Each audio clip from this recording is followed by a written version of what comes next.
जैसे ये मूवी शुरू होती है हम एक राजा को देखते हैं जो कि अपनी ताकत की वजह से बहुत मशहूर था। इसके पास बहुत सारे सोल्जर्स थे। वो उनके पास जाता है और उनसे कहता है कि तैयार रहो, हम दूसरे किंगडम पर हमला करने जा रहे हैं। वो सब रेडी होते हैं और इस किंगडम पर हमला करने के लिए निकल पड़ते हैं। जैसे ये लोग उस जगह पहुंचते हैं वहाँ का राजा भी उधर आ जाता है और उनसे पूछता है कि तुम सब यहाँ क्या कर रहे हो, तुम सब चले जाओ यहाँ से।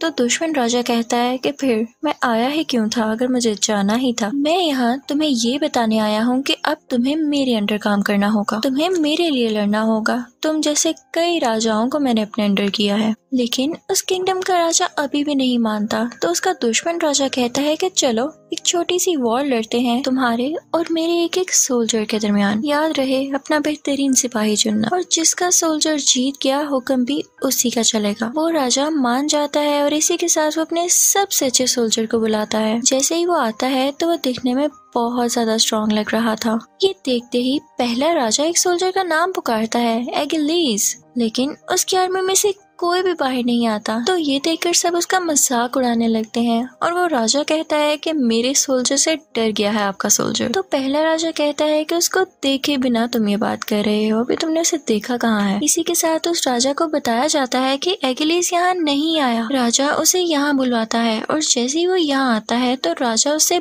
बहुत नाराज होता है। तो एगिलीस कहता है कि ठीक है मैं वापस चला जाता हूँ। तो दूसरे किंगडम का राजा उससे कहता है कि तुम मत जाओ, क्योंकि अगर तुम चले गए तो हमारे दरमियान डायरेक्ट ही एक बड़ी वॉर शुरू हो जाएगी। हम यहाँ ये ऑब्जर्व कर पाते हैं कि एगिलीस अपनी मर्जी का मालिक होता है। वो चाहे तो लड़ता है, वरना अगर उसका दिल नहीं तो वो किसी भी वॉर में हिस्सा नहीं लेता और ना ही वो अपने किंगडम के राजा को अपना राजा मानता है। अब लड़ाई शुरू होती है और एगिलीस उस एरिया में जाते साथ ही दूसरे किंगडम के सोल्जर को पहले ही वार में मार डालता है और फिर सबसे कहता है कि आओ मैं खड़ा हूँ यहाँ और करना है किसी का मुकाबला मुझसे। लेकिन अब तक कोई भी उसका सामना हरगिज नहीं करना चाहता था। दूसरे किंगडम का राजा भी अब समझ चुका था कि मुझे अब सब कुछ इस दुश्मन राजा के हवाले करना होगा। तो वो अपनी कमान एगिलीस को पकड़ाता है कि ये लो, ये तुम्हारे राजा की हुई। तो एगिलीस उससे कहता है कि मेरा किसी राजा से कोई लेना देना नहीं, और ये कहकर वो वहाँ से चला जाता है। अब सीन चेंज होता है और हम एक और किंगडम ट्रॉय को देखते हैं, जहाँ के एक राजा के दो बेटे होते हैं, एक हेक्टर और एक उसका छोटा भाई। हेक्टर भी बहुत फेमस वॉरियर था, बिल्कुल एगिलीस की तरह। उनके किंगडम और एक और किंगडम की बहुत लड़ाइयाँ चल रही थी, लेकिन अब ये लोग उनसे सुलह करना चाहते थे। हेक्टर और उसकी आर्मी वहाँ जाती है और वो लोग इन्हें बहुत अच्छे से होस्ट करते हैं, इन्हें तरह तरह के खाने खिलाते हैं। इस किंगडम का राजा जहाँ पर ये लोग आए थे वो उसका छोटा भाई होता है जिसका एगिलीस सोल्जर था। इस राजा की वाइफ यानी रानी बहुत यंग और प्यारी होती है। अब इन दिनों के दौरान हेक्टर का छोटा भाई उसे पसंद करने लगता है और जब वो टाइम आता है कि हेक्टर और उसका छोटा भाई यहाँ से चले जाएं, तो हेक्टर का छोटा भाई उस रानी को भी अपने साथ ले आता है। हेक्टर को ये बात अभी तक पता ही न थी, लेकिन उसका भाई उसे कुछ टाइम बाद उसको सारी बात बता देता है। हेक्टर उसे बहुत डांटता है कि हम सुलह करके आ रहे हैं और तुमने एक नई जंग तैयार कर ली। वो फैसला करता है कि वो रानी को वापस छोड़ कर आएगा और माफी भी मांगेगा, लेकिन उसका भाई कहता है कि मैं हरगिज ऐसा होने नहीं दूंगा, ये जहाँ जाएगी मैं इसके साथ हूँगा। अब हेक्टर कुछ नहीं कर पाता और उसे उसकी बात माननी ही पड़ती है। जब उस किंगडम के राजा को ये बात पता चलती है तो वो अपने भाई से कहता है कि ये कैसी सुलह हुई, ये तो सरासर धोखा हुआ। अब मैं इनको नहीं छोड़ूंगा, इन पर हमला करूंगा क्योंकि इन्होंने मेरी बीवी को चुराया है। उसका भाई कहता है कि मैं तुम्हारे साथ खड़ा हूँ भाई। इनफैक्ट वो भी ट्रॉय पर कब्जा करना चाहता था। अब वो लोग चाहते थे कि इस वॉर में एगिलीस भी उन्हें ज्वाइन करे, लेकिन जब एगिलीस से पूछा जाता है तो वो उन्हें साफ साफ मना कर देता है, क्योंकि वो राजा काफी जालिम था और एगिलीस था कूल किस्म का बंदा, इसलिए वो उसके लिए लड़ना ही नहीं चाहता था। रात को वो राजा खुद ही प्लान कर रहा होता है कि किस तरह से ट्रॉय पर अटैक करना है। तो वहाँ एक आदमी उसे कहता है कि एगिलीस के बगैर ये तो इम्पॉसिबल है। तो वो आदमी उसे कहता है कि आप उससे बात तो करके देखेंगे, बहुत बड़ी वॉर होने वाली है। तो वो राजा एगिलीस के पास एक आदमी को भेजते हैं जो जाके एगिलीस से कहता है कि ये हमारी इज्जत का मसला है, ये बहुत बड़ी वॉर होने वाली है और अगर तुम हमारे साथ लड़ोगे तो लोग तुम्हारा नाम हमेशा याद रखेंगे और तुम यही तो चाहते हो। एकिलीस चाहता भी यही था, तो ये सुनकर वो खामोश हो जाता है। एकिलीस मशवरा करने के लिए अपनी मदर के पास जाता है, तो उसकी माँ उससे कहती है कि ये जंग बहुत भयानक होने वाली है और कोई नहीं जानता कि अगर तुम यहाँ जाओ तो वापस आओ भी या नहीं। लेकिन एक बात जरूर है, अगर तुम इस जंग में मारे गए तो लोग तुम्हारा नाम रहती दुनिया तक याद रखेंगे। अब हम देखते हैं कि ये सब लोग उस जंग की तैयारी में बहुत सारी शिप्स लेकर निकल पड़ते हैं। दूसरी तरफ हम हेक्टर को देखते हैं जो कि अपने फादर के पास जाता है, यानी ट्रॉय के किंगडम के राजा के पास। वो कहता है कि हमें उस राजा की बीवी को वापस छोड़ाना चाहिए, इससे पहले कि बहुत बड़ा हमला हो और हम सब मारे जाएं। तो ट्रोय का राजा कहता है कि इसमें उस रानी की भी तो मर्जी थी और मैं किसी का दिल नहीं तोड़ सकता। तो हेक्टर कहता है कि एक दिल टूटना हजारों लोगों की जान जाने से बेहतर है, लेकिन वो राजा उसे वापस भेजने पर तैयार नहीं होता। तो आगे से हेक्टर कहता है कि आप जानते भी हैं कि वो दोनों राजा कितने जालिम हैं। वो अपनी बहुत बड़ी फौज के साथ यहाँ पर आएंगे और हमें मार डालेंगे। तो ट्रोय का राजा कहता है कि बेटा, आज तक हमें कोई हाथ नहीं लगा सका क्योंकि हमारे किंगडम की दीवारें हैं ही इतनी ऊंची, और तुम फिक्र नहीं करो, वो जितने भी फौज ले आए हमारी दीवारें इतनी मजबूत हैं कि कोई अंदर नहीं आ सकता। लेकिन हेक्टर अभी भी बहुत परेशान था क्योंकि कहीं ना कहीं वो जरूर जानता था कि ये आगे जाके बहुत बड़ा मसला होने वाला है।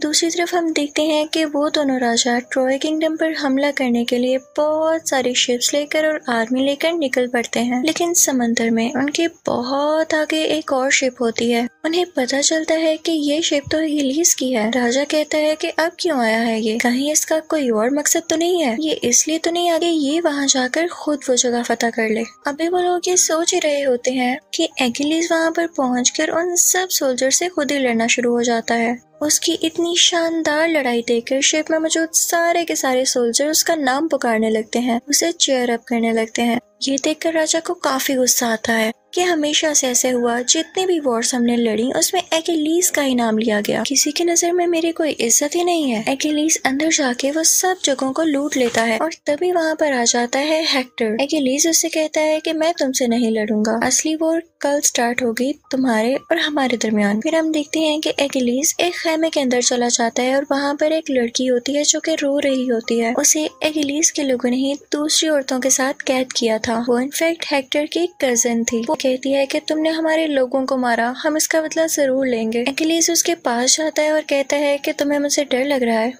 तो वो लड़की कहती है कि नहीं। एकिलीस समझ जाता है कि कोई अच्छी लड़की है, ये जाहिर है ये हेक्टर की कजन है तो शाही खानदान से ही हुई ना। एकिलीस उसे कुछ नहीं कहता और राजा के पास चला जाता है।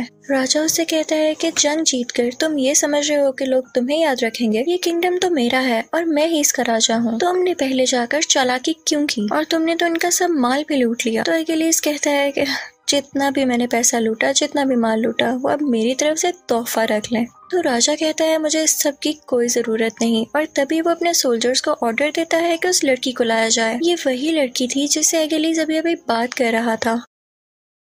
उसे बहुत बेदर्दी से लाया गया था। तो एकिलीस को ये देख के गुस्सा आता है, तो वो एकिलीस से कहती है कि छोड़ो, मैं नहीं चाहती कि मेरी वजह से और कोई मरे। तो एकिलीस खामोश हो जाता है। राजा जब ये देखता है तो उस लड़की के पास जाता है और कहता है कि आज ये मेरी खिदमत करेगी। ये सुनकर एकिलीस को बहुत गुस्सा आता है। वो उसे धमकी देकर वहाँ से चला जाता है कि मैं तुम्हें जिंदा नहीं छोड़ूंगा, बस कुछ दिन की बात है। फिर हम एकिलीस को एक जगह पर बैठा हुआ देखते हैं। उसके साथी यानी पर्सनल सोल्जर्स उसके पास आते हैं और कहते हैं कि उठें, तैयार हो, हमें वॉर पर जाना है। तो एकिलीस कहता है कि मैं उनके खिलाफ कोई वॉर नहीं लड़ने वाला और ना तुम लोग लड़ोगे। अब हम देखते हैं कि सुबह होती है। एक तरफ हेक्टर और उसका छोटा भाई होता है और एक तरफ वो दोनों जालिम राजा जो कि आपस में भाई थे।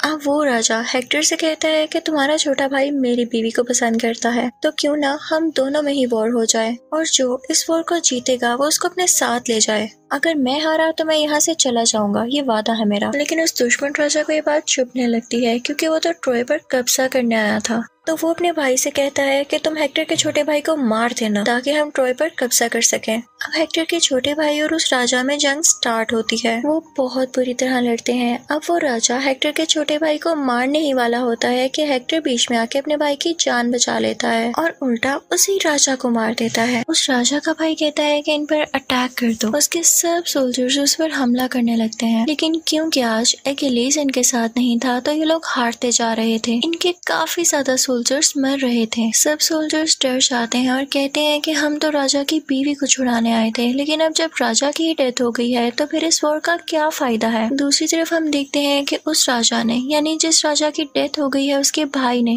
उस लड़की को कुछ सोल्जर्स के हवाले कर दिया था, यानी वही लड़की जो हेक्टर की कजन थी। वो सोल्जर्स उसे टॉर्चर कर रहे होते हैं, उसके साथ बदतमीजी कर रहे होते हैं और तभी वहाँ पर अकेलीस आ जाता है और उन्हें मार देता है और फिर उसे अपने साथ खेमे में ले आता है। वो दोनों आपस में बातें करने लगते हैं तो अकेलीस उसे कहता है कि तुम परेशान नहीं हो, हर चीज टेम्परेरी होती है, वक्ती होती है, वक्त के साथ सब कुछ ठीक हो जाएगा। वो लड़की उससे कहती है कि मुझे तो लगा था कि तुम भी जालिम हो, लेकिन तुम दिल के अच्छे हो। अब हम देखते हैं कि अकेलीस सो जाता है और वो लड़की उसके पास आती है उसको मारने की नियत से। अकेलीस की आंखें बंद होती हैं, लेकिन उसे फिर भी पता चल जाता है कि ये मुझे मारने आई है। वो उससे कहता है कि मार दो मुझे, तो वो कहती है कि अगर मैंने ऐसा ना किया तो तुम दूसरे लोगों को भी मार दोगे, तो बताओ मैं क्या करूँ। तो अकेलीस कहता है कि हाँ मैं तो मारूंगा ही, तुमने मुझे मारना है तो मार दो। तो वो उसे नहीं मारती और उनमें सुलह हो जाती है। वो उससे कहता है कि मैं तुम्हारे किंगडम पर अब हमला नहीं करूंगा और वो अपना सारा सामान शिप में डलवा देता है। लेकिन तभी हम देखते हैं कि उस किंगडम के सोल्जर्स रात को चुपके से ट्रॉय किंगडम पर हमला करने लगते हैं। तो हेक्टर कहता है कि रात में इस तरह हमला करना कितनी बुरी बात है। अब हम देखते हैं कि इस वॉर में अकेलीस के साथ उसका एक कजन भी था, जिसकी शक्ल भी थोड़ी बहुत अकेलीस से मिलती जुलती थी। जब अकेलीस सबसे कह रहा होता है कि हम ये वॉर कंटिन्यू नहीं करेंगे तो उसका कजन उससे कहता है कि यार अभी मत जाओ,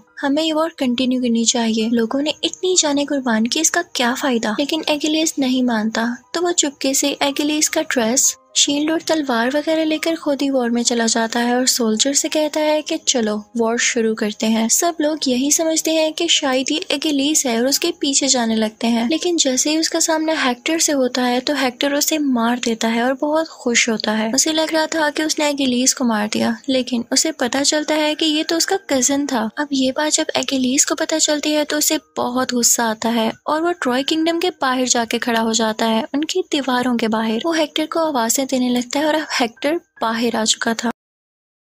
उन दोनों में बहुत लड़ाई होती है। यहाँ पर अकेलीस हेक्टर को हमेशा के लिए मौत की नींद सुला देता है, उसे मार देता है। फिर अकेलीस हेक्टर की डेड बॉडी को घसीटता हुआ अपने साथ ले जाता है।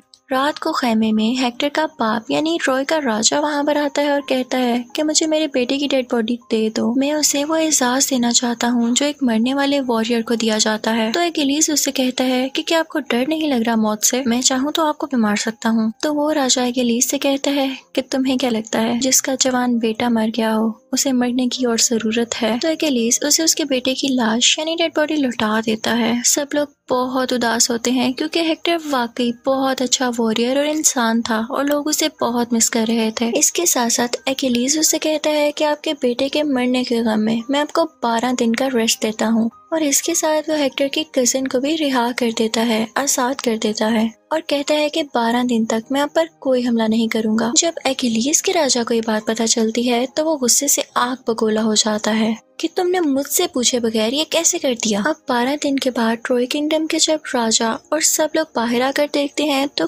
कोई भी बाहर नहीं होता, सिर्फ लकड़ी का बना हुआ एक बड़ा सा घोड़ा होता है और उसके आगे कुछ मरे हुए लोग पड़े होते हैं। ट्रॉय किंगडम के लोग कहते हैं कि इन्होंने हमारे रिलीजियस जगहों पर अटैक किया इसलिए इनको सजा मिली। वो समझते हैं कि सब मारे जा चुके हैं और कुछ डर के भाग गए हैं। अब वो प्लान करते हैं कि हमारे रिलीजियस जगह तो सब तबाह हो चुकी हैं, तो हम इस घोड़े को अंदर ले आते हैं और अब वो इसे अंदर लेके आ चुके थे। वो सब लोग बहुत खुश होते हैं और लाइट फील कर रहे होते हैं कि हो सकता है हम ये जंग जीत गए हों, क्योंकि उन्हें दूर दूर तक कोई भी नजर नहीं आ रहा था। रात होती है और वो सब लोग बेफिक्र होकर सो जाते हैं, लेकिन वो घोड़ा खाली नहीं था, उसके अंदर अकेलीस और उसके कुछ सोल्जर्स थे। अकेलीस का राजा भी कुछ सोल्जर्स के साथ उस कैसल के बाहर छुपा हुआ था। जैसे ही रात होती है अकेलीस मौका देखकर उस घोड़े से बाहर आता है और ट्रॉय किंगडम के सारे दरवाजे खोल देता है, जिससे वो राजा और सब सोल्जर्स अंदर आ जाते हैं। वो अंदर आके सब लोगों को मार देते हैं और वो जालिम राजा ट्रॉय किंगडम के राजा को भी मार देता है। फिर हम हेक्टर की कजिन को देखते हैं जो कि दुआ मांग रही होती है कि सब ठीक हो जाए, लेकिन तभी पीछे से वो जालिम राजा आता है और उसके साथ बदतमीजी करता है। वो लड़की अपना चाकू निकालती है और उसे मार देती है। उस लड़की को पकड़ने के लिए 2 सोल्जर्स आगे बढ़ते हैं, लेकिन अकेलीस वहाँ पर आ जाता है और उन दोनों को मार देता है। इसी टाइम वहाँ पर हेक्टर का छोटा भाई आ जाता है। वो अकेलीस के पाँव पर तीर फेंक देता है जो कि उसके पाँव के आर पार हो जाता है, लेकिन अकेलीस फिर भी खड़ा होता है और उसकी तरफ बढ़ता है ताकि उसे मार सके। लेकिन इसी दौरान हेक्टर का छोटा भाई उसे और तीर मार देता है, जिसकी वजह से अकेलीस काफी वीक हो जाता है और वहीं पर गिर जाता है।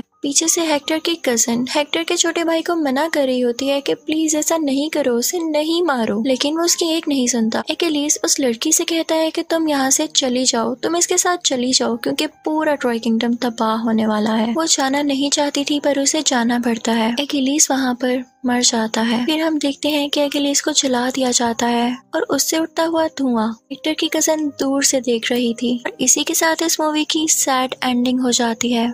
Thank you for watching.